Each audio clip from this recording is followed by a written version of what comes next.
Hindi cinema के बीते हुए दिनों में लौटने के लिए इस चैनल को सब्सक्राइब करें और बेल आइकन भी जरूर दबाएं ताकि प्रत्येक नए वीडियो के नोटिफिकेशन आप तक पहुंचते रहे। पुस्तक बीते हुए दिन पार्ट 1 हिंदी और इंग्लिश और पार्ट 2 हिंदी का विमोचन दिनांक 24 अक्टूबर को अपने दौर की सुपरस्टार आशा पारेख जी, प्रोड्यूसर डायरेक्टर सुभाष घई जी और अभिनेता पंकज त्रिपाठी के हाथों हुआ। ऑनलाइन उपलब्ध इस पुस्तक को मंगाने से संबंधित सभी लिंक्स इस वीडियो के साथ डिस्क्रिप्शन में दिए गए हैं। धन्यवाद। ये रात ये फिजाएं फिर आए या न आए, आओ शमा बुझा के हम आज दिल जलाएं। साल 1961 की हिट फिल्म बंटवारा का ये सुपर डुपर हिट गीत आपने जरूर सुना होगा, लेकिन इस फिल्म के डायरेक्टर का नाम याद है आपको? शायद नहीं। नमस्कार, मैं शिशिर कृष्ण शर्मा स्विट्जरलैंड की लुजर्न लेक से बीते हुए दिन में आपका स्वागत करता हूं। आज बात उन्हीं डायरेक्टर की जिन्हें हम करुणेश ठाकुर के नाम से जानते हैं। करुणेश ठाकुर साहब मेरे ही शहर देहरादून के रहने वाले थे और उनका ये इंटरव्यू मैंने 14 दिसंबर 2011 की शाम देहरादून के उनके घर पर बीते हुए दिन के निकट सहयोगी बेंगलोर निवासी श्री गजेंद्र खन्ना की वेबसाइट अनमोलफनकार.com के लिए किया था। ठाकुर साहब के पूर्वज मूलतः उत्तर प्रदेश के उन राजपूत ठिकानेदारों और जमींदारों में से थे जिन्हें कुछ खास वजहों से अपना घर बार छोड़कर महाराजा रणजीत सिंह जी की शरण में जाना पड़ा था।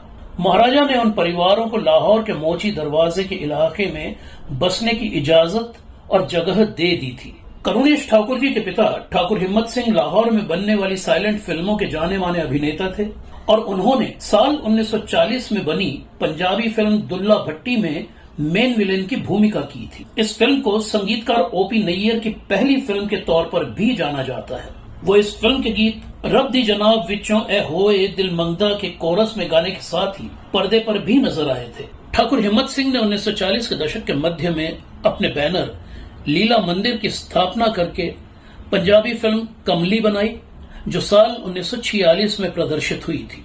इस फिल्म के मेन लीड में थे अमरनाथ, किरण और आशा भोसले। किरण और आशा भोसले संगीतकार इनायत अली नाथ की बेटियां थीं। करुणेश जी का जन्म साल 1929 में हुआ था। वो बताते थे, कमली के बाद लीला मंदिर के बैनर में फिल्म बेदर्दी बननी शुरू हुई। मैंने मैट्रिक पास करने के बाद इस फिल्म में बतौर असिस्टेंट डायरेक्टर अपना करियर शुरू किया। उस वक्त मेरी उम्र 18 साल थी। बेदर्दी की शूटिंग 3 अगस्त 1947 को लाहौर में शुरू हुई थी। 12 अगस्त को फिल्म की यूनिट आगे की शूटिंग के लिए देहरादून चली गई, जहां करुणेश जी की मौसी का घर बन रहा था। देहरादून में यूनिट मौसी के अध बने मकान में ठहरी। करुणेश जी बताते थे, उन्हीं दिनों मुल्क का बंटवारा हुआ और हर तरफ दंगे भड़क उठे। दंगों से बचने के लिए यूनिट को रातों रात देहरादून छोड़कर कोलकाता जाना पड़ा। कोलकाता में किसी तरह फिल्म की शूटिंग पूरी हुई, लेकिन फिल्म सेंसर में अटक गई। मजबूरन फिल्म का टाइटल ही नहीं बल्कि कंपनी का नाम भी बदल देना पड़ा। फिल्म का नया टाइटल रखा गया डॉक्टर रमेश। इस फिल्म को साल 1949 में सेंसर सर्टिफिकेट मिला, लेकिन ये फिल्म रिलीज नहीं हो पाई। बंटवारे की वजह से लाहौर वापसी के तमाम रास्ते बंद हो चुके थे। फिल्म के अटक जाने की वजह से सारा पैसा भी डूब गया था। फाका कशी के हालात में करुणेश जी के परिवार को देहरादून आना पड़ा। घर में माता पिता के अलावा करुणेश जी से छोटा एक भाई और 3 बहनें भी थीं। देहरादून में करुणेश जी 2 रुपए रोज पर जनगणना ऑफिस में काम करने लगे। उधर उनके पिता लखनऊ जाकर सरकार के लिए डॉक्यूमेंट्रीज बनाने लगे, लेकिन घर के माली हालात संभल ही नहीं पाए और फिर साल 1952 में करुणेश जी जेब में 10 रुपए लेकर मुंबई चले आए। उस जमाने के मशहूर अभिनेता रमेश ठाकुर करुणेश जी के मामा थे। करुणेश जी ने मामा के दादर में खाली पड़े मकान को अपना रहने का ठिकाना बना लिया। उधर मशहूर फिल्म लेखक CL काविश से ठाकुर परिवार की लाहौर से जान पहचान थी। काविश का असली नाम चुन्नीलाल नागिया था और उन्हें दीवाना, पालकी, सपनों का सौदागर और आंचल के फूल जैसी फिल्मों के लेखक के तौर पर जाना जाता है। CL काविश की सिफारिश पर करुणेश जी को फिल्मकार कंपनी में अप्रेंटिस की नौकरी मिल गई थी। फिल्मकार के मालिक मक्खनलाल जैन और राजेंद्र जैन बड़े व्यवसायी थे। फिल्मकार के बैनर में वो 1950 की छोटी भाभी, 1951 की दीदार और 1952 की घुंघरू जैसी फिल्में बना चुके थे। करुणेश जी ने फिल्मकार की साल 1954 की फिल्म मान से मुंबई में अपना करियर शुरू किया। ये फिल्म रुक रुक कर बनी और फ्लॉप हो गई। उस घाटे से उबरने के लिए निर्माताओं ने दिलीप कुमार और नूतन को लेकर फिल्म शिकवा शुरू की। एक्टर्स की तरह फिल्म के डायरेक्टर रमेश सहगल भी एक बड़ा नाम थे, लेकिन कुछ रील बनने के बाद शिकवा डिब्बे में चली गई और इसके साथ ही फिल्मकार कंपनी भी बंद हो गई।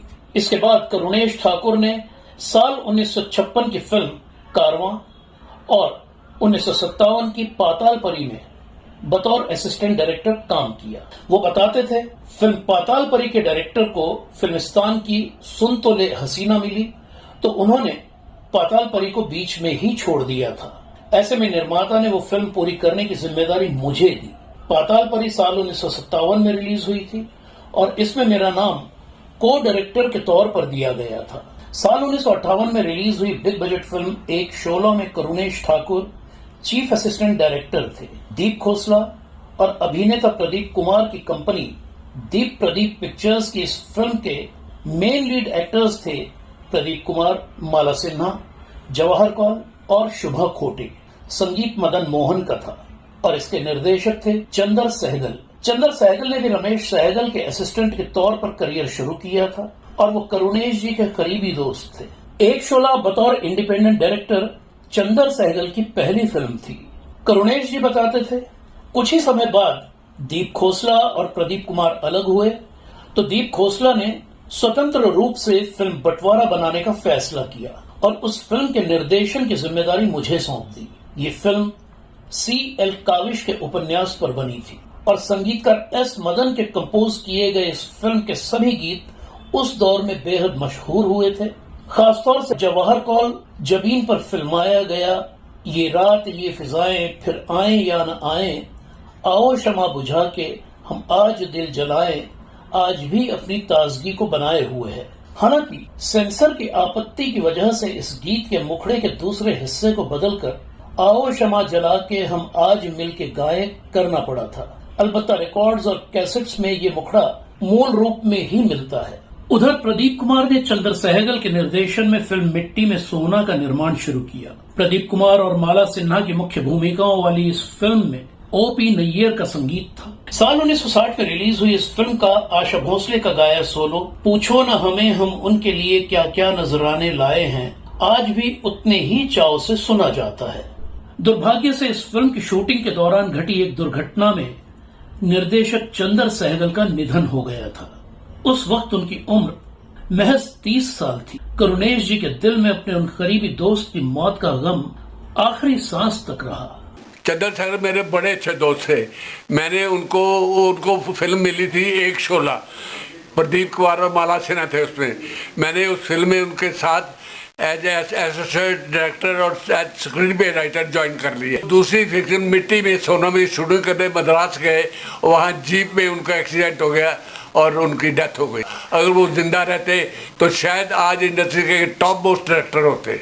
वो टुंडला के रहने वाले थे और उसके बाद दिल्ली में उन्होंने कोई एजुकेशन वहाँ पे कॉलेज वाले पढ़ा। उसके बाद वो बॉम्बे आ गए। बॉम्बे आके उन्होंने रमेश सहगल को ज्वाइन किया एज असिस्टेंट और वहाँ पे वहीं पे मैं भी उसी कंपनी में काम करता था। वही हमारी दोस्ती हो गई। मिट्टी में सोना कंवर सोल लाल उनका असिस्टेंट था उस वक्त। स्टोरी स्क्रीन में डायलॉग मोहन कुमार के थे और O.P. नैयर का म्यूजिक था।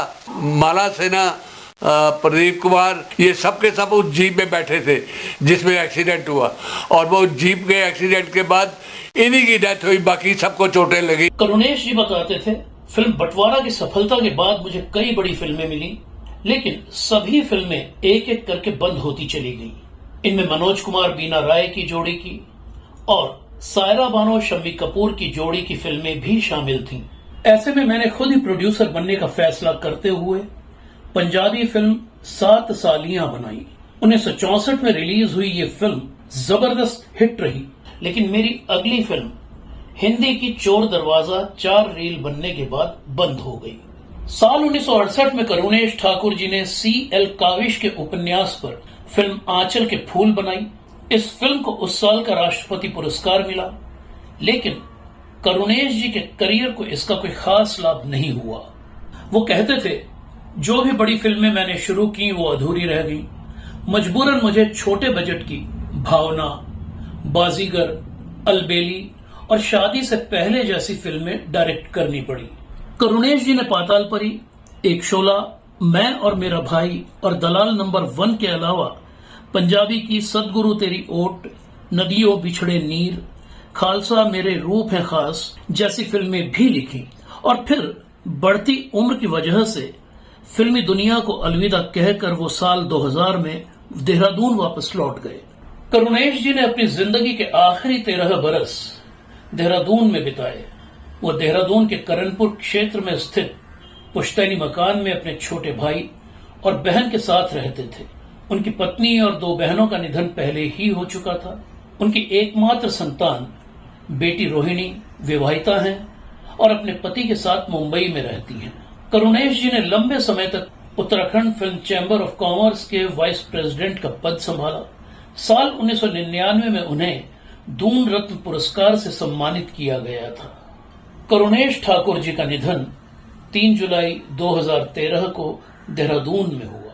तो ये थी कहानी बीते दौर के बेहद गुणी फिल्मकार करुणेश ठाकुर की। करुणेश ठाकुर साहब के डिटेल्ड इंटरव्यू का ब्लॉग बीते हुए दिन का लिंक इस वीडियो के साथ डिस्क्रिप्शन में दिया गया है। और अब बात हमारे अगले एपिसोड यानी एपिसोड नंबर 124 की, जिसमें होंगे बीते दौर के जाने माने अरेंजर और गायक बहादुर नान जी। वीडियो को लाइक और शेयर और चैनल को सब्सक्राइब जरूर कीजिए और कमेंट्स में अपने नाम के साथ अपने शहर का नाम भी जरूर लिखिए। हम मिलते रहेंगे इसी तरह हिंदी सिनेमा की भूली बिसरी हस्तियों, भूले बिसरे किस्से कहानियों को लेकर। अभी के लिए आज्ञा दीजिए। नमस्कार। जय श्री राम।